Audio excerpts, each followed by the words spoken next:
Hello guys, what's up? I hope you are doing fine. This is me, Mir Wahid, and today I am going to share something important related to JKS Preliminary 2022. जैसे कि आप सब लोगों को पता है कि exam को 10 दिन रह गए हैं जो JKS Preliminary 2022 जो 31 जुलाई को होने वाला है, ठीक है। अब ये लेक्चर मैं क्यों लेकर आया हूँ, इस लेक्चर के पीछे रीज़न ये है क्योंकि बहुत सारे स्टूडेंट्स जो हैं प्रॉब्लम फेस कर रहे हैं कि कॉम्प्रहेंशन जो है जिसको आरसी आप बोलते हो, जिसके ऑलमोस्ट 20 से 22 क्वेश्चंस आ जाते हैं, 20 से लेकर 22 क्वेश्चंस आते हैं, या कभी कभार क्या आता है 25 क्वेश्चंस भी आते हैं। तो आप खुद अंदाज़ा लगाओ 25 × 2 कितना हो गया, 50 मार्क्स, और 2.5 कितना हो गया, आप खुद लगाओ 25, 12.5 और करो, इसका मतलब आलमोस्ट 60 से 65 मार्क्स जो हैं वो आरसी से आता है। बात समझ में आ रही है। मतलब ये है कि आपके 3 पार्ट्स होते हैं। एक होता है आपका रीजनिंग और मेंटल एबिलिटी, ठीक है। रीजनिंग और मेंटल एबिलिटी होता है, इसके कम से कम 25 से 26 या कभी 27 क्वेश्चन, कभी 28 भी होते हैं, तो 25 से 27 रखो। उसके बाद आपको क्वांट आता है, क्वांटिटेटिव एप्टीट्यूड जिसको आप बोलते हो, मैथ्स जिसको आप बोलते हो, जिसमें DIVI आपका आता है, उसके भी ऑलमोस्ट आप रखो 25 क्वेश्चन से 27 क्वेश्चन। उसके बाद थर्ड रखो आप इंग्लिश, इंग्लिश जिसका मतलब रीज ये कॉम्प्रहेंशन, इंग्लिश, इंग्लिश में भी आपको ऑटोमेटिकली कितने आते हैं 25 से 28। तो मतलब टोटल 80 क्वेश्चंस आपको करना है। ये इक्वली डिस्ट्रीब्यूट होता है 3 पार्ट्स में। आ रही बात समझ, 3 पार्ट्स में इक्वली डिस्ट्रीब्यूट, आपको समझना होगा ये इसके पीछे रीज़न, ठीक है। 3 पार्ट्स में 80 क्वेश्चंस को, 3 × 2 = 6 और कितना बचा 20, 3 × 6 = 18। तो ऑलमोस्ट 26 क्वेश्चंस अगर हम इक्वली डिस्ट्रीब्यूट करेंगे, 26 26 26 26 एक में, 26 दूसरे में, सपोज 27 तीसरे में, तो हम एज्यूम करेंगे कि चलो 25 ही इंग्लिश में आते हैं या 23 ही इंग्लिश में आते हैं, मतलब 23 × 5/2 मतलब 2.5 मार्क्स एक क्वेश्चन का होता है। आप खुद अंदाज़ा लगा सकते हो, 2 × 1 = 2, 2 × 1 = 2 और 2 × 5 = 10, 5 × 5 = 25, 2 कैरी, 5 × 1 = 5, 6 7, 5 × 1 = 5। मतलब अगर मैं 23 क्वेश्चंस ले लूँगा, मतलब 57.5 मार्क्स आपको इंग्लिश आरसी से ही आता है। क्वेश्चन यहाँ पर फिर से रेज होता है कि सर इन आरसीज को सॉल्व कैसे करें, ऐसा कुछ मेथड बताओ जिससे आरसी सॉल्व होते हैं। क्योंकि चलो रीजनिंग को प्रैक्टिस किया है हमने, मिरर इमेज को देखा है हमने, डाइसिस को देखा है हमने, क्यूब्स को देखा है हमने, स्टिंग अरेंजमेंट को देखा है हमने, डायरेक्शन सेंस को किया है हमने, क्या बोलते हैं उसको कि इमेज को देखा है हमने, रैंकिंग को देखा है, मतलब बहुत सारे टॉपिक्स हैं जहाँ से क्वेश्चंस आते हैं। हमने परसेंटेज को देखा है हमने, क्या बोलते हैं उसको, डेटा इंटरप्रिटेशन को देखा है हमने, जो है कंपाउंड इंटरेस्ट, सिंपल इंटरेस्ट को देखा, मतलब ये सारे टॉपिक्स हमने देखे हैं सर। लेकिन फिर भी हमें जो है क्वेश्चन पेपर में डिफ़िकल्टी आती है सॉल्व करने में, टाइम 2 आवर्स होता है और क्वेश्चंस को सॉल्व भी करना होता है। तो आखिरकार हमें आरसी में प्रॉब्लम आती है, आरसी को कैसे सॉल्व करें। सबसे पहला पॉइंट आपको आरसी में याद रखना है। देखो मैं कुछ पॉइंट्स लिखूंगा, बिल्कुल अगर आप इन 10 दिनों में इनको अप्लाई करोगे ना, 2-2 आवर डेली बेस पर आरसी को दे दोगे, मैं आपको बोलता हूँ 25 में से आपके 15 क्वेश्चंस कहीं नहीं गए हैं आरसी में, ये मेरी गारंटी है अगर आप इन पॉइंट्स के ऊपर रिलाई करोगे। हर टीचर की अलग अलग एक्सपीरियंस होती है, लेकिन मैं आपको एक ऐसी एक्सपीरियंस बता रहा हूँ, एक ऐसा जो है फैक्ट बता रहा हूँ आरसी के रिलेटेड जो आपको हेल्प करेगा, हर एक को जिसको आरसी कभी किया ही नहीं इन 10 दिनों में ये अप्लाई करना है। सबसे पहला पॉइंट आपको याद रखना है, आपको रीडिंग करनी है। रीडिंग किनको करनी है, रीडिंग करनी है आरसी मतलब क्वेश्चन पेपर्स को जो प्रीवियस ईयर यूपीएससी के हैं, यूपीएससी का प्रीवियस ईयर क्वेश्चन है, उन क्वेश्चंस को प्रैक्टिस करनी है। लेकिन रीडिंग आपको आराम से करनी है, कोई भी फास्ट रीडिंग नहीं करनी है, अब बिल्कुल स्लो भी नहीं करनी है, फास्ट रीडिंग आपको नहीं करनी। पहले आप समझो, मैं करवाऊंगा अभी क्वेश्चन, फास्ट रीडिंग नहीं करनी है, स्लो रीडिंग भी नहीं करनी है, उतना स्लो भी नहीं कि आपको टाइम निकल जाएगा, फास्ट रीडिंग भी नहीं करनी है कि आपको समझ नहीं आएगा कि पढ़ क्या रहा हूँ। समझ ही नहीं आएगा। ठीक है, ये 2 पॉइंट्स हो गए 2 पॉइंट्स। तीसरा पॉइंट आपको फिर करना है क्या है, फिर करना है आपको एक चीज़, आपको जो बिल्कुल एक अपना जो पेस होता है ना, पेस जो होता है, अपनी पेस एक रखनी है, जिस पेस से आप अंडरस्टैंड करोगे। देखो, जब आप अंडरस्टैंड करते हो ना टॉपिक को, आप आरसी को अंडरस्टैंड करोगे, तब ही आप उसका जो है उसके आंसर्स ऑप्शंस में ढूंढ सकते हो। अदरवाइज आप ऑप्शंस को नहीं ढूंढ सकते, पढ़ के आप छोड़ोगे। फॉर एग्जांपल 2 या 3 मिनट आपने पढ़ने के लिए लगा लिया, 3 मिनट या 2 मिनट में आप आरसी पढ़ रहे हो, और फिर 3 मिनट के बाद आपको समझ ही नहीं आ रहा है कि मैंने पढ़ा क्या, मैंने समझा क्या। वो 3 के 3 मिनट ज़ाया हो गए, क्वेश्चन तो वैसे भी चला गए, लेकिन तीनों के 3 मिनट ज़ाया हो गए। बिल्कुल ये इंपॉर्टेंट सेशन, इसको पूरा ध्यान से रखो, रफ पेपर सामने रखो, आपको पूरा समझ में आ जाएगा। मैं क्वेश्चंस करवाऊंगा, आपको पूरा क्लियर हो जाएगा। करना क्या है, करना ये है कि आपको जब पढ़ोगे, सपोज आपने रखा है टारगेट, मुझे 3 मिनट में आरसी पढ़ना है, कोई इशू नहीं है, आरसी में 3 मिनट में पढ़ता हूँ, और ठीक है 3 मिनट में पढ़ता हूँ, और उसी 3 मिनट में मैं ऑप्शन को भी ढूंढूंगा, उसी 3 मिनट में ऑप्शन को, मतलब 3 मिनट के अंदर अंदर मुझे क्या करना है, मुझे कंप्लीट करना है आरसी को। जब आप 3 मिनट के अंदर अंदर आरसी को कंप्लीट करते, आपके पास कितने बन गए, 2.5 मार्क्स। नेक्स्ट 3 मिनट में फिर से आपने दूसरा आरसी उठा लिया और उसके ऑप्शंस भी पढ़ लिए, जो भी आप आरसी उठाओगे इसके भी 2.5 मार्क्स। इसका मतलब 6 मिनट में आपके 5 मार्क्स आ गए। क्या ये गलत बात है, 6 मिनट में आपके 5 मार्क्स मिलेंगे? बिल्कुल भी नहीं। इसका मतलब आपको जो है ये काम करना है, आपको बिल्कुल सही ढंग से पढ़ना है, लाइंस को समझना है। जैसे कि यहाँ पर एक ये पैसेज लिखा हुआ है, ये पैसेज नहीं है, लेकिन यहाँ पर ये आरसी नहीं है, बट ये एक यहाँ पर एक इंफॉर्मेशन है, ये यहाँ पर लिखा है। यहाँ पर देखो, यहाँ पर फुल स्टॉप दिया है, उसके बाद नेक्स्ट फुल स्टॉप यहाँ पर दिया हुआ है, मतलब 2 लाइन्स है। पहले आपको ये वाली लाइन समझनी है, ये क्या बोल रहा है।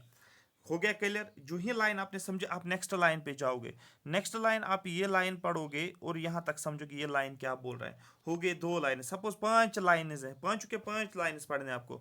उसके बाद आपको क्या करना है, यहाँ पर एक और लाइन, ये वाली लाइन है, मतलब ये वाला सेंटेंस जो मैं आपको बोल रहा हूँ, लाइन नहीं सेंटेंस में बोल रहा हूँ, ये सेंटेंस पढ़ा आपने, सेंटेंस का मीनिंग समझना है, क्योंकि आप देखोगे सेंटेंस जो होते हैं ये इंटरकनेक्टेड होते हैं एक दूसरे को। उसके बाद यहाँ पर एक और सेंटेंस है, तो मतलब आपको सेंटेंसेस को समझना। जो ही आप सेंटेंसेस को समझोगे, आराम से पढ़ोगे, सेंटेंस समझ में आ जाएगा। उसके बाद आप क्या करोगे, ऑप्शंस को देखोगे।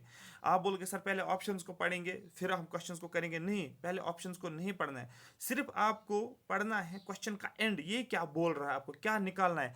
क्या आपको पूछा गया है कि मेन आइडिया निकालो पैसेज का? जो ही आप पैसेज शुरू करोगे, पहले आप ढूंढोगे पैसेज में क्या पूछ रहा है, क्या मेन आइडिया पूछ रहा है, क्या कोई क्रिटिकल मैसेज जो है, क्रिटिकल मैसेज के बारे में बात करेंगे, कोई क्रिटिकल मैसेज आप निकालो उसके बारे में बात कर रहे हैं।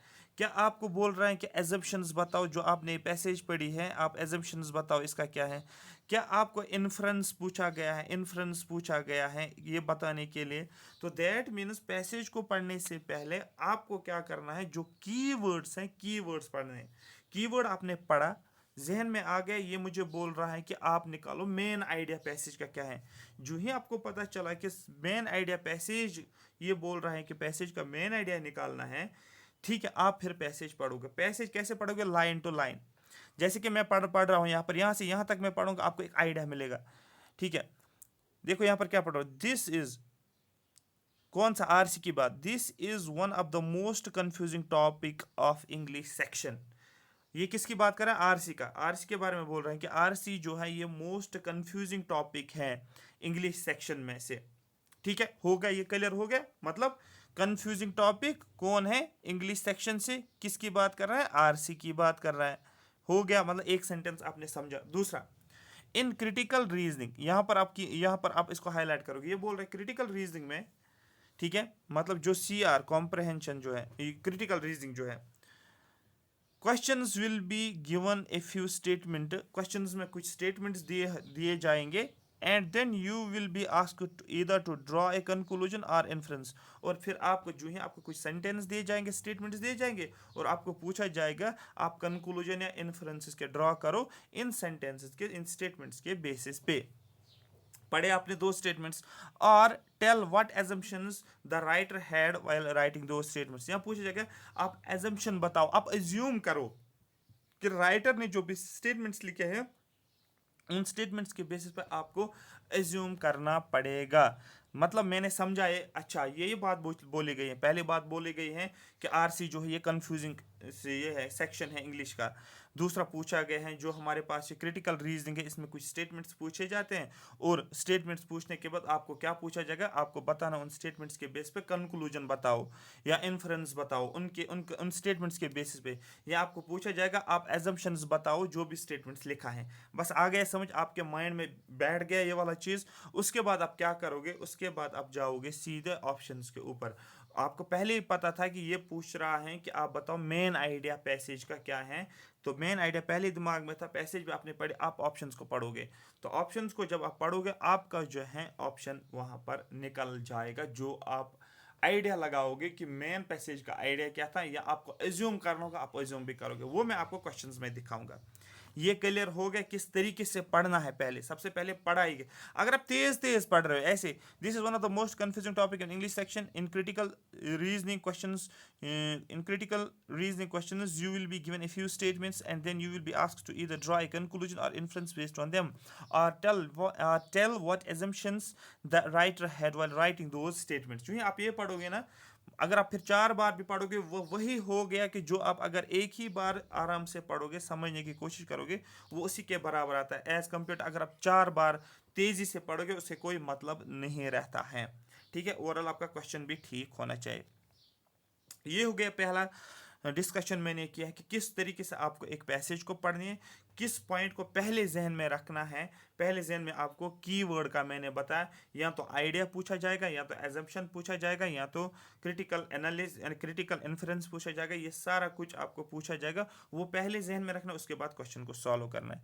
अब कौन कौन से कीवर्ड्स हैं सर जो पेपर में दिया होगा, हाईलाइट किया होगा आपको, या तो आपको बोला जाएगा कंक्लूजन बताओ, या तो आपको पूछा जाएगा इन्फ्रेंस बताओ, या तो आपको पूछा जाएगा एजम्पशन बताओ। मतलब पैसेज दिया होगा, फिर लास्ट में पूछा जाएगा what is the assumption of the passage अब पैसेज। ठीक है, या आपको देख कंक्लूजन, ये बताऊंगा मैं एक एक करके कौन क्या होता है, बट एक एक टर्म हम उठाएंगे। देखो यहाँ पर इन्फ्रेंस पूछा गया कि इन्फ्रेंस बताओ, इन्फ्रेंस क्या होती है। ये हर एक स्टेटमेंट में यहाँ पर एक कीवर्ड लेकर आया हूँ, हर कीवर्ड का मीनिंग समझना है, दोनों को कंपेयर करना है, तब ही आपको समझ में आ जाए, तब आपका क्वेश्चन ठीक हो जाएगा। अगर आपको पैसे समझ भी आता है बट स्टिल आप ऑप्शन को नहीं कर पा रहे हो, तो दैट मीन्स आपको कीवर्ड्स नहीं समझा होगा आपने। तो ये हो गया इन्फ्रेंस। ठीक है, इन्फ्रेंस आपने समझा, मैं बताऊंगा एक एक करके मैं बताऊंगा। उसके बाद इम्प्लाई वर्सेस इन्फ्रेंस। इम्प्लाई का मतलब कभी पूछा जाता है what do you understand by imply in the above passage. ठीक है, यहाँ पर एजम्पशन बोला जाएगा कि पैसेज में एजम्पशन बताओ, आप एजम्पशन बताओ on based on the above passage. या आपको पूछा जाएगा ये कीवर्ड्स हैं, ये आपको पूछेगा what is the critical message of the above passage और the crux of the message. ये सारी कीवर्ड्स की अंडरस्टैंडिंग मैं करवाऊंगा। एक बार कीवर्ड्स की अंडरस्टैंडिंग हो जाएगी उसके बाद आपका पूरा समझ में कंक्लूजन वर्स क्रिटिकल मैसेज या क्रक्स जो हैं इसके रिलेटेड जो है क्वेश्चंस में आपको करवाऊंगा। ये था रिलेटेड टू द, या इम्प्लीकेशंस बोला जाता है कि इम्प्लीकेशन, क्वेश्चन में इम्प्लीकेशन का कीवर्ड का भी यूज किया जाता है। कोरोलरी भी क्वेश्चन में पूछा गया है काफ़ी ज़्यादा कि देखो अगर 20 पैसेज से ना 20 आरसी हैं आपके पास, उसमें से चार को होगा क्रिटिकल मैसेज, 4 को होगा ऑलमोस्ट कोरोलरी, 4 को होगा एजम्पशन, 4 को होगा इन्फ्रेंस। इस तरीके से क्वेश्चंस होते हैं, लेकिन अगर आपको कीवर्ड्स पता है आप ऑटोमेटिकली क्वेश्चंस को कर सकते हो, बहुत इजीली क्वेश्चंस को कर सकते हो। यहाँ पर आपको वो इंग्लिश लैंग्वेज नहीं चाहिए कि आपको क्या बोलते हैं उसको, सिनोनिम्स एंटोनिम्स पता होने चाहिए, आपको वोकैबुलरी पे कमांड होनी चाहिए, बिल्कुल भी नहीं। यहाँ पर सिर्फ आपको समझ होनी चाहिए, पैसे समझ आना चाहिए और कुछ भी नहीं। मैं प्रीवियस ईयर क्वेश्चन यहाँ पर लेकर आऊँगा स्क्रीन के ऊपर, मैं दिखाऊंगा किस टाइप के क्वेश्चंस आते हैं और क्या अप्रोच आपका होना चाहिए, सो दैट आप कम से कम 20 में से अगर 50 नहीं कम से कम 10 क्वेश्चन जो है ईजिली कर सकते हो। 10 का मतलब हो गया आपके 30 मार्क्स यहाँ से इंग्लिश से बन जाएंगे। आप इंग्लिश को स्किप नहीं कर सकते, अगर आपने इंग्लिश को स्किप किया CSAT क्वालिफाई नहीं होगा, ये मैं पहले इसलिए बोल रहा हूँ सी सेट क्वालिफाई, क्योंकि मैथ्स में अगर करोगे भी, मैथ्स में आपको प्रॉब्लम होती है सॉल्व करने में, मैथ्स को टाइम भी लगता है। रीजनिंग में आपको रीजनिंग समहाउ हेल्प करेगा आपको, बट उतना हेल्प नहीं करेगा जब तक आप, क्योंकि आप रीजनिंग पे ही रिलाई नहीं कर सकते, आपको इंग्लिश सॉल्व करना ही पड़ेगा। इंग्लिश को सॉल्व करेंगे तब ही आपका सी सेट क्वालिफाई हो जाएगा। ये मैं सी सेट का पेपर लेकर आया हूँ, ठीक है, 2019 का, आई थिंक 2019 का है। इस पेपर को मैं लेकर आया हूँ। तो यहाँ पर आप पेपर देख सकते हो, ठहरो, ये हिंदी है, अभी इंग्लिश। अब देखो पैसेज दिया गया है, और मैंने क्या बोला, आपको पैसेज नहीं पढ़नी है पहले। आप लोग, आपको पैसेज नहीं पढ़ने, आपको सिर्फ एक चीज़ ध्यान में रखना है यहाँ पर, वो है ये पैसेज दिया है। पैसेज को कैसे स्टार्ट करें, आपको सबसे पहले जाना है यहाँ पर, what is the main idea. मतलब आपने इसको पकड़ा कि ये पूछ रहा है मेन आइडिया, उसके बाद आप रीडिंग करना शुरू करोगे, इसके बाद आप रीड करना शुरू करोगे। ये हो गया कीवर्ड। कीवर्ड क्या है इस क्वेश्चन का, मेन आइडिया क्या है पैसेज का, और मेन आइडिया का मतलब क्या होता है, ये मैं आपको जो है कीवर्ड्स जो हैं एक्सप्लेन, जो अभी इससे पहले वाले स्लाइड्स में नहीं दिखाया, वहाँ पर मेन आइडिया लिखा था, उसको एक्सप्लेन करना पड़ेगा, मीनिंग समझना है, डिक्शनरी मीनिंग भी और पैसेज के हिसाब से भी मीनिंग समझना होता है, तब ही मेन आइडिया आप निकाल सकते हो। इवन दो अगर आपको ये पैसेज समझ भी आते हैं, लेकिन आपको ये समझ नहीं आ रहा कि मेन आइडिया के पीछे रीज़न क्या है, मतलब क्या है मेन आइडिया। ये तो पहला क्वेश्चन हो गया। उसके बाद देखो पैसेज सेकंड, आप देखो पैसेज सेकंड में क्या पूछा गया है, यही सेम पेपर है। आप देखो यहाँ पर एजम्पशन पूछा गया, on the base of above passage what is the following, ठीक है, the following assumptions have been made. कौन से एजम्पशंस, आपको क्या क्या आप एज्यूम, आप बोल सकते हो कि जो भी इंफॉर्मेशन दी गई है पैसेज में, ये तो आपको समझी है, उसके बाद आप इससे अलावा एज्यूम भी कर सकते हो।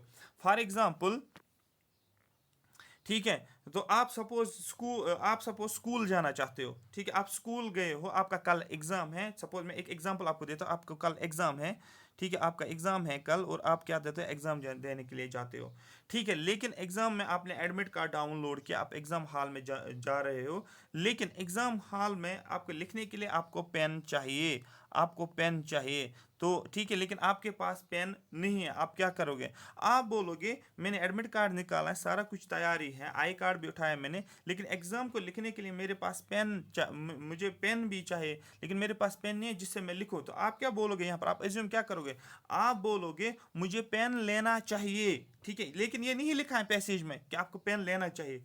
आप एज्यूम ये करोगे ना कि मुझे पेन लेना चाहिए था, मुझे पेन लेना चाहिए था, तभी मैं यहाँ पर लिख सकता हूँ, तभी मैं यहाँ पर लिख सकता था। आ रही बात समझ, तो आप एज्यूम कर सकते हो जो यहाँ पर नहीं दिया होगा, लेकिन आप इस पैसेज को पढ़कर वो एक चीज़ सोच सकते हैं, हाँ ये भी पॉसिबिलिटी है, ये भी मुझे कर लेना चाहिए था, ये पॉसिबिलिटी है, एज अगर मैं इस पैसेज को पढ़कर ये आइडिया लगा सकता हूँ। आ रही बात समझ, तो दैट मीन्स आपको एज्यूम करना, हाँ ये भी एक पॉसिबिलिटी बनती है जिसको आप सिलेक्ट कर सकते हो। मेरी बात समझ में आ रही है, आ रही बात समझ, इस तरीके से। अब यहाँ पर क्वेश्चन नंबर थर्ड पे आऊंगा। देखो अभी मैं क्वेश्चन को नहीं पढ़ रहा हूँ, क्वेश्चन पढ़ना इजी है, वो प्रॉब्लम नहीं है। आप देखो दूसरा क्वेश्चन, तीसरा क्वेश्चन आप देखो, सॉरी तीसरा नहीं, ये दूसरा था, ये कौन सा वाला मैंने किया था, ये दूसरा, ये तीसरे में एजम्पशन और दूसरे में,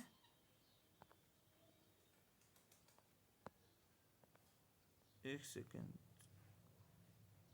हाँ यहाँ पर देखो दूसरे में, आप देखो दूसरे में एजम्पशन, आप यहाँ पर देखो दूसरे में एजम्पशन दिया गया है, ये वाला, ये दूसरे में भी एजम्पशन, तीसरे में भी एजम्पशन, और चौथा वाला क्वेश्चन अगर आप देखोगे, पहले आपको पूरा प्रॉपर जहन में आना चाहिए।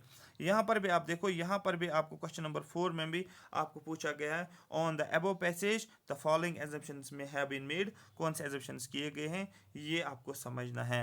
उसके बाद आपको क्वेश्चन नंबर ठीक है, पैसेज नंबर 5 आप देख सकते हो, यहाँ पर 5 में आप देखो, 5 में भी आपको एजम्पशन पूछा गया है। एजम्पशन आप देखो, एजम्पशन टर्म का मतलब आपको समझना पड़ेगा, इस कीवर्ड का मतलब आपको समझना पड़ेगा। यहाँ पर एक और, यहाँ पर most logical and rational inference, logical inference, rational inference आपको बताना है, लॉजिकल होना चाहिए और रैशनल होना चाहिए। आपको लॉजिकल का भी मीनिंग समझना है, रैशनल का भी मीनिंग समझना है। क्वेश्चन नंबर 7 देखो, यहाँ पर 7 में क्या पूछा गया है, लॉजिकल भी, साइंटिफिक भी और रैशनल इन्फ्रेंस, ये आपको समझना होगा यहाँ पर।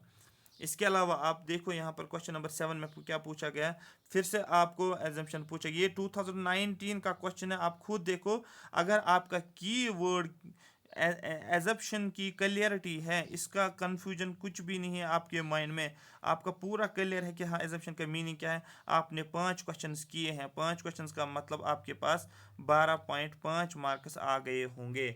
मेरी बात समझ में आ रही है? अब क्वेश्चन नंबर 9 देखो यहाँ पर। क्वेश्चन नंबर 9 ये है, ये हो गया। अच्छा ये हो गया आरसी के इतने क्वेश्चंस, इसमें और भी आगे हैं, बीच में आपका रीजनिंग आया होगा इसलिए यहाँ पर नहीं है। तो आरसी के आगे और भी चीज़ें देखेंगे हम। ये देखो फिर से पैसेज आया है, आगे और पैसेज आए हैं। क्वेश्चन नंबर 21 अब देखो यहाँ पर देखा गया most logical and rational inference, ये भी दिया गया है यहाँ पर। इसके अलावा और भी देखो यहाँ पर मोस्ट लॉजिकल एंड, यहाँ पर देखो लॉजिकल भी, रैशनल, कोरोलरी। कोरोलरी मैंने आपको दिखाया है पिछले वाली स्लाइड में कि कोरोलरी मतलब भी पूछा जाता है एग्जाम में। 22 वाले क्वेश्चन में भी कोरोलरी पूछा गया है, ठीक है। और यहाँ पर भी 24 वाले क्वेश्चन में भी कोरोलरी पूछा गया है। कोरोलरी का मीनिंग समझना है। यहाँ पर देखो, यहाँ पर इम्प्लाइड पूछा गया है, इम्प्लाइड पूछा गया है, ठीक है। यहाँ पर एजम्पशन पूछा गया। बस मैं इसलिए ये दिखा रहा हूँ, ये पेपर हर पेपर में आपको इसी तरीके से देखने को मिलेगा और कुछ भी नहीं। यहाँ पर आप देख सकते हो, यहाँ पर पैसेज में क्या दिया गया, एजम्पशन आपको बताना है, यहाँ पर भी आपको एजम्पशन बताना है। यहाँ तक क्लियर हो गया? हाँ सर यहाँ तक हमें क्लियर हो गया है। इस टाइप के क्वेश्चंस जो हैं पूछे जाते हैं। अब मैं आपको एक कीवर्ड का मीनिंग समझाऊंगा। कीवर्ड का मीनिंग जो है आपको समझ में आ गया, उसके बाद हम उसी कीवर्ड के ऊपर 5-6 क्वेश्चंस करेंगे सो दैट आपको पूरा समझ में आ जाएगा। सिर्फ हम एक कीवर्ड यहाँ पर समझेंगे आज, एक ही कीवर्ड पे काम होगा, एक ही कीवर्ड के ऊपर क्वेश्चन होंगे। क्रिटिकल मैसेज या जिसको आप क्रैक्स भी बोलते हो, जनरली बहुत सारे अलग अलग पूछा बोलते हैं, बट क्रिटिकल मैसेज और क्रैक्स का आइडिया सेम लगता है। जब आप क्रिटिकल मैसेज वाले क्वेश्चंस करोगे या क्रैक्स वाले क्वेश्चंस करोगे तो वहाँ पर एक सेम आइडिया लगता है। जो क्रिटिकल मैसेज के ऊपर अप्लाई आप करते हो वही आप जो है क्रैक्स के ऊपर ही लगाओगे। This is simple. The crux is a passage, the crux of a passage is the main idea. Crux का मतलब क्या होता है? पैसेज का मेन आइडिया होना। जब भी आप पैसेज पढ़ते हो उसका कुछ मेन आइडिया, वो कुछ कहना चाह रहा होगा आपको, उसका कुछ मेन आइडिया होगा, that the author is trying to convey, जो ऑथर कहना चाहता है, जो ऑथर वहां पर मेंशन कर रहा है, ठीक है। इट इज मोस्ट क्रिटिकल और the most crucial message that the author is trying to convey, जो ऑथर कहना चाहता है, जो मोस्ट क्रिटिकल और मोस्ट क्रूशल मैसेज होते हैं उस पैसे के अंदर, वो आपको फाइंड आउट करना होता है। अब देखो यहाँ पर एज पर the dictionary crux most important और difficult part of the problem, ये प्रॉब्लम का डिफिकल्ट पार्ट होता है। जब आप प्रॉब्लम पढ़ते हो, जब आप आरसी पढ़ते हो, एक तो इंपॉर्टेंट मैसेज होती है वो, और डिफिकल्ट पार्ट होता है उस मैसेज का, उस मैसेज को फाइंड आउट करना होता है। ये आपके पास क्रिटिकल मैसेज जो है बनती है। While to draw a conclusion, we use all the information provided in the passage. जो भी पैसेज में इंफॉर्मेशन होती है उस सारी इंफॉर्मेशन को पढ़ के, इस सारे इंफॉर्मेशन का यूज़ करके हम एक कंक्लूजन करते हैं, कंक्लूजन पे आते हैं। जैसे कि आप कहीं पर बहुत सारी इंफॉर्मेशन आपके पास होती है और आप इस इंफॉर्मेशन को सुनते हो, ठीक है, 5-10 पेज की इंफॉर्मेशन सपोज आपके पास है, फाइनली आपको ये कंक्लूड करना है ये है क्या, कंक्लूजन आप बताते हो। To find the critical message we ignore all the minor points. Critical message हो या मेन आइडिया हो या क्रक्स हो, आप क्या करते हो क्रिटिकल मैसेज में, जो भी माइनर पॉइंट्स होते हैं, जो छोटे छोटे पॉइंट्स होते हैं, ठीक है, जो जो छोटे, उनको आप इग्नोर करते हो, उन पर आप ज़्यादा फोकस नहीं लगाते हो। तो पैसेज को समझने, पैसेज तो समझते हैं आपको इन माइनर पॉइंट से, लेकिन माइनर जब आप फाइनली डिसीजन पे आते हो, मैसेज क्या देना चाहता है ये पैसेज, जो भी माइनर पॉइंट्स है उनको आप क्या करते हो, इग्नोर करते हो। फोकस मेन किस पे रहेगा, जो बड़े बड़े पॉइंट्स हैं, मोस्ट सिग्निफिकेंट पॉइंट्स हैं, जो कि बैकबोन है किसका, आर्ग्यूमेंट का या बैकबोन है पैसेज का, उस पर आप ज़्यादा फोकस करते हो, वहाँ से आपको जो है क्वेश्चन निकलता है। इसके अलावा neither conclusion nor inference is explicitly mention in the passage.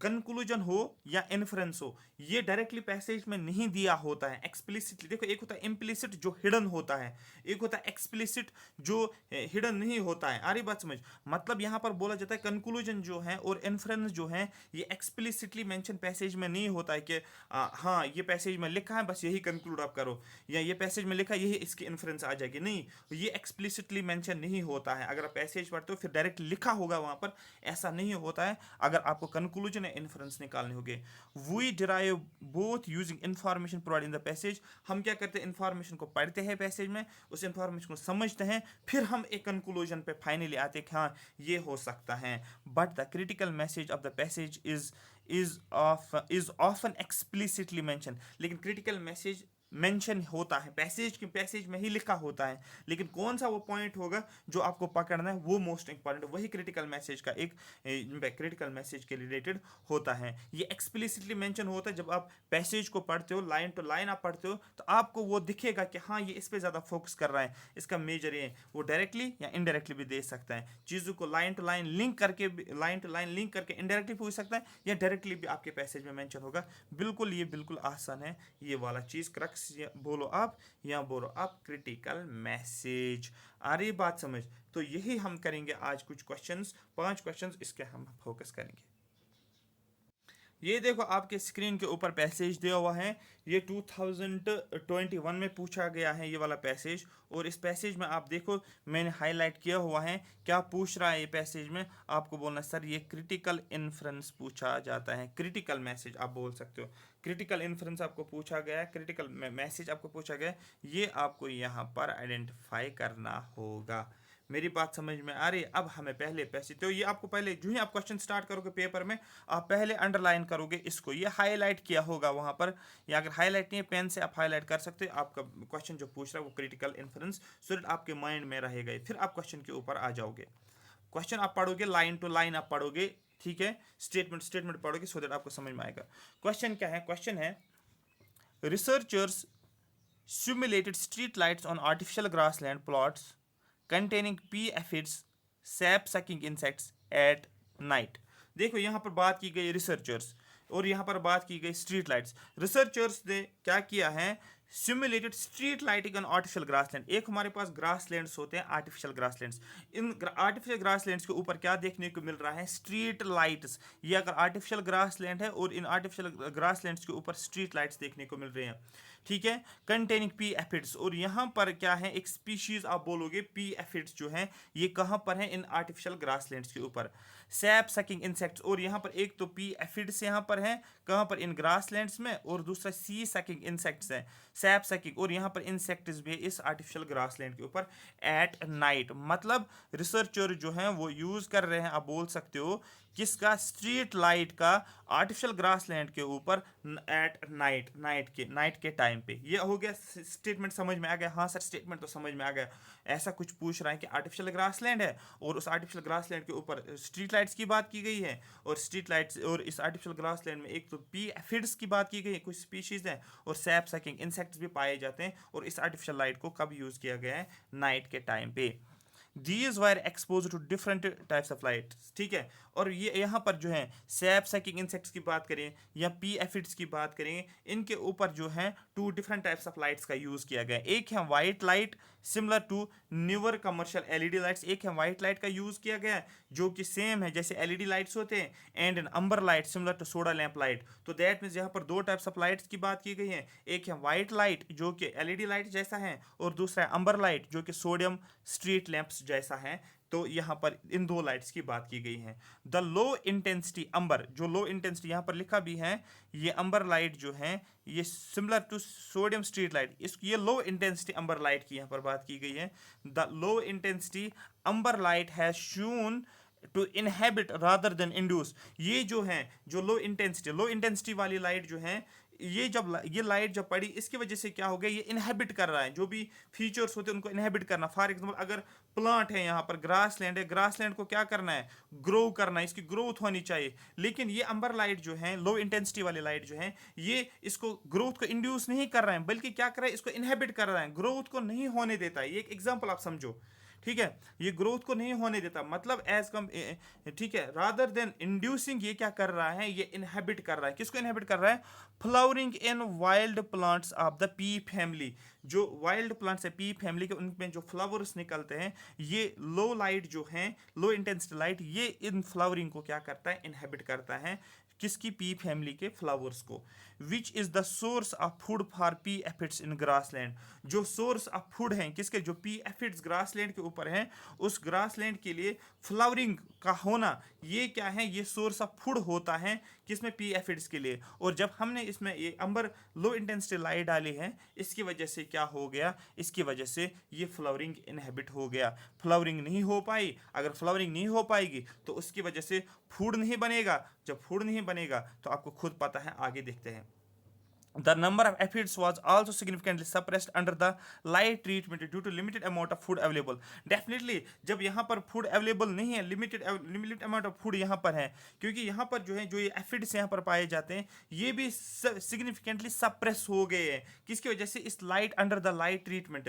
Light treatment किसकी वजह से, आपको इस लाइट ट्रीटमेंट के अंदर ये एफिड्स भी सप्रेस हो गए due to limited amount of food supply, क्योंकि यहाँ पर जो है फूड सप्लाई वो लिमिटेड है। और आपको पता है जब आपने लो इंटेंसिटी लाइट डाली है, उसकी वजह से फ्लावरिंग इनहेबिट हो गई है। फ्लावरिंग इनहेबिट का मतलब ये होना है कि यहाँ पर सोर्स ऑफ फूड जो है वो जो है नहीं बन रहा है, फूड नहीं बन रहा है, जिसकी वजह से आपको बोलना है ये एफिड्स भी काफ़ी ज़्यादा क्या हो रहे हैं, सप्रेस हो रहे हैं। तो आप देखो, आपने पैसेज को समझा होगा, जो ही आपने पैसेज को समझा है, आपको बोल रहे हैं क्रिटिकल इन्फ्रेंस क्या है, क्रिटिकल इन्फ्रेंस आपको समझना। मैंने आपको बोला क्रिटिकल इन्फ्रेंस ये आपके पैसेज में ही दिया जाता है, ये मोस्ट इंपॉर्टेंट पॉइंट्स होते हैं जो आपको याद रखना है, ठीक है। यहाँ पर सबसे पहले दिया है low intensity light has more adverse effect on plants as compare to high intensity light, ठीक है। क्या यहाँ पर लो इंटेंसिटी लाइट और हाई इंटेंसिटी लाइट को कंपेयर किया गया। अगर आप देखोगे अंबर लो इंटेंसिटी लाइट की यहाँ पर बात की गई है कि जो ही लो इंटेंसिटी अंबर लाइट हमने डाली है, उसकी वजह से फ्लावरिंग इनहेबिट हो गई है किसमें, पीज के ऊपर, जो वाइल्ड पी प्लांट्स है उनके ऊपर। तो यहाँ पर यही बात की गई है, लो इंटेंसिटी लाइट जो है इसका ज़्यादा एडवर्स इम्पैक्ट रहता है, इफेक्ट रहता है एज कम्पेयर अगर हम हाई इंटेंसिटी लाइट दे देंगे। ये पहला स्टेटमेंट दिया है। मेरी बात समझ में आ रही है, क्लियर हो रहा है मेरा पॉइंट।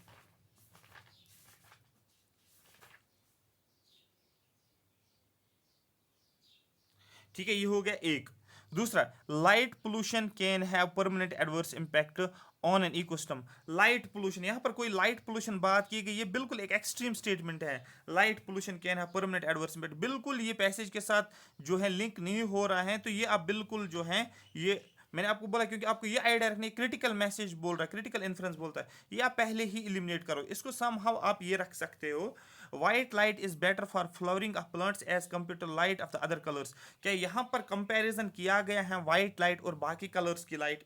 यहाँ पर हाई इंटेंसिटी लाइट और लो इंटेंसिटी लाइट की बात की गई है। यहाँ पर वाइट लाइट जो है ये फ्लावरिंग के लिए बोला जाता है, ये बेटर होता है एज कम्पेयर टू बाकी लाइट के। तो आप बोलोगे बिल्कुल सर, ये भी एक स्टेटमेंट जो है जो इस पैसेज के साथ हमें एक जो है नहीं मैच होता है। उसके बाद proper intensity of light in an ecosystem is an important not only for plants but also animals too. ये पॉसिबल है यहाँ पर अगर आप प्रॉपर, क्योंकि अगर आपने क्या दी है, लो इंटेंसिटी लाइट तो दी है आपने, जिसकी वजह से फ्लावरिंग जो है वो इनहेबिट हो गए, फ्लावरिंग जो है पी प्लांट्स की वो इनहेबिट हो गए। दैट मीन्स आपको क्या करना चाहिए, या तो आप हाई इंटेंसिटी लाइट दे दो या तो आप प्रॉपर इंटेंसिटी लाइट दे दो। लेकिन जब आप प्रॉपर इंटेंसिटी लाइट देते हो इकोसिस्टम में, यहाँ पर ग्रासलैंड इकोसिस्टम आप बोलोगे, ठीक है, ग्रासलैंड है यहाँ पर, ठीक है। इन an ecosystem is an important, ये सिर्फ इंपॉर्टेंट प्लांट्स के लिए नहीं है बट एनिमल्स के लिए भी। लेकिन अगर आप यहाँ पर पैसेज में देखोगे, ठीक है, यहाँ पर आपने देखा जो लो इंटेंसिटी लाइट आपने डाली थी उसकी वजह से इनहेबिट हुआ था किसकी, flowering of P plants of the P family, ठीक है। लेकिन यहाँ पर the number of aphids was also, जो वहाँ पर दूसरी एक स्पीशीज थी, ठीक है, वाज आल्सो सिग्निफिकेंटली सप्रेस्ड, इसको भी सप्रेशन हो रहा था under light treatment due to limited amount of food supply. Light treatment की वजह से इसको भी, मतलब ये मैसेज देता है जो प्लांट्स और जो एनिमल्स हैं दोनों को यहाँ पर प्रॉब्लम हो रही है। आप खुद देखो, प्रॉपर इंटेंसिटी ऑफ लाइट जो किसकी वजह से, लो इंटेंसिटी ऑफ लाइट की ही वजह से ये हो गया प्रॉब्लम। लेकिन अगर उस लो इंटेंसिटी के बदले आप प्रॉपर इंटेंसिटी, आप नहीं बोलोगे कि हाई इंटेंसिटी लाइट देना है, आप बोलोगे कि प्रॉपर इंटेंसिटी लाइट अगर दे देंगे इकोसिस्टम में, वो सिर्फ प्लांट्स के लिए ठीक नहीं है, इंपॉर्टेंट नहीं है, बट बल्कि एनिमल्स के लिए भी इंपॉर्टेंट है। मतलब यहाँ पर आपका जो है क्रिटिकल मैसेज यही है कि ये आपको खुद अंदाजा लगाओ कि जो भी आप प्रॉपर आप लाइट इंटेंसिटी ऑफ लाइट आप दे दोगे, वो प्लांट्स के लिए भी ज़रूरी होता है, वो एनिमल्स के लिए भी ज़रूरी होता है। प्लांट्स जो होता है उससे फूड बनाते हैं और एनिमल्स को भी के लिए भी चाहिए होता है। क्यों? क्योंकि अगर हम ह्यूमंस की बात करेंगे, हमें भी एक प्रॉपर इंटेंसिटी ऑफ लाइट की ज़रूरत पड़ती है, क्योंकि विटामिन डी की ज़रूरत होती है, बहुत सारी चीज़ें होती हैं जो कि हमें लाइट की भी ज़रूरत होती है। लेकिन यहाँ पर ये मैंने एक एग्जांपल बताई, लेकिन यहाँ पर आप फाइनली क्रिटिकल इन्फ्रेंस यही बता सकते हो, बोलोगे कि प्रॉपर इंटेंसिटी दोनों के लिए ज़रूरी है, वो प्लांट्स हो या एनिमल हो। ये आपको पैसे जो है इस तरीके से इसको सॉल्व करना था। बिल्कुल, ये तो आप पहले ही एलिमिनेट करते, ठीक है। और यहाँ पर जो है लो इंटेंसिटी, ये मोर एडवर्स इफेक्ट, ये नहीं कि लो इंटेंसिटी लाइट की वजह से मोर एडवर्स इफेक्ट है। हाँ, एडवर्स इफेक्ट आप बोल सकते हैं, लेकिन मोर होता है एक्सट्रीमली हाई होना, एक्सट्रीमली लो होना, ये जो है ना, ये होते हैं एक्सट्रीम वर्ड्स, इनको एक्सट्रीम वर्ड्स बोलते हैं। इनको अगर आप एलिमिनेट ही करोगे ना ऑप्शंस में, तो वो ज़्यादा बेस्ट रहता है, क्योंकि ये आप जब ऑप्शन ढूंढते हो, ये इस पैसेज के आइडिया के बेसिस पे आप जो है ऑप्शंस ढूंढते हो। यहाँ पर कोई भी मोर एक्सट्रीमली, ठीक है, डोमिनेंटली, ये सभी जो है उन वर्ड्स का आप यूज़ नहीं करोगे, ठीक है। तो यहाँ पर आप देखो, ये एक प्रॉपर एक नॉर्मल सा सेंटेंस है जो कि इस पैसेज को रेफर करता है। इस पैसेज से हम इसका आइडिया बता सकते हैं। आई होप ये पैसेज आपको समझ आएगा। आज मैं यहाँ पर ही रुकूंगा, मैंने आपको एक पैसेज दिखाया है, कल मैं 4-5 और बताऊंगा अब इसके ऊपर, क्योंकि अभी मैंने इसका आपको एक आइडिया दिया है कि किस तरीके से क्वेश्चन को सॉल्व करना है। आप आज से ही इस मेथड को अप्लाई करो अपने प्रीवियस क्वेश्चन पेपर से कम 10 दिनों में आप 100 क्वेश्चंस प्रैक्टिस करके जाओ, लेकिन वो 100 क्वेश्चंस अलग अलग कीवर्ड्स के ऊपर करके जाओ। मैं आपको गारंटी देता हूँ, सिर्फ आपका रीडिंग हैबिट अच्छा रहना चाहिए, सेंटेंस समझ आने चाहिए, और उसके बाद आपको 20 में से मैं आपको गारंटी देता हूँ 10 दिन में 10 क्वेश्चंस आप करोगे एग्जाम के टाइम पे। 10 क्वेश्चंस का मतलब हो गए 25 मार्क्स आपको यहाँ से ही मिलते हैं। 25 आप रीजनिंग से उठा लो, 25 हो गए 50, और 25 आप सपोज मैथ्स उठा लो, हो गए 75। आपको 66 ही मार्क चाहिए। इवन कि 25 से नहीं उठते रीजनिंग से 30-35 क्वेश्चन उठते हैं, वो आप इजीली कर सकते हो। Thank you so much for watching मी। अगर आपको ये सेशन अच्छा लगा तो सब्सक्राइब करो यूट्यूब चैनल को, बेल आइकन को भी हिट करो, और दूसरा लाइक भी करो। कमेंट सेक्शन में आप मेंशन करो, सर हमें सीरीज़ 10 दिन कंटिन्यू चाहिए, हमें लेकर आओ यूट्यूब पे, मैं आपको यूट्यूब पे करवाऊंगा। Thank you so much for watching me.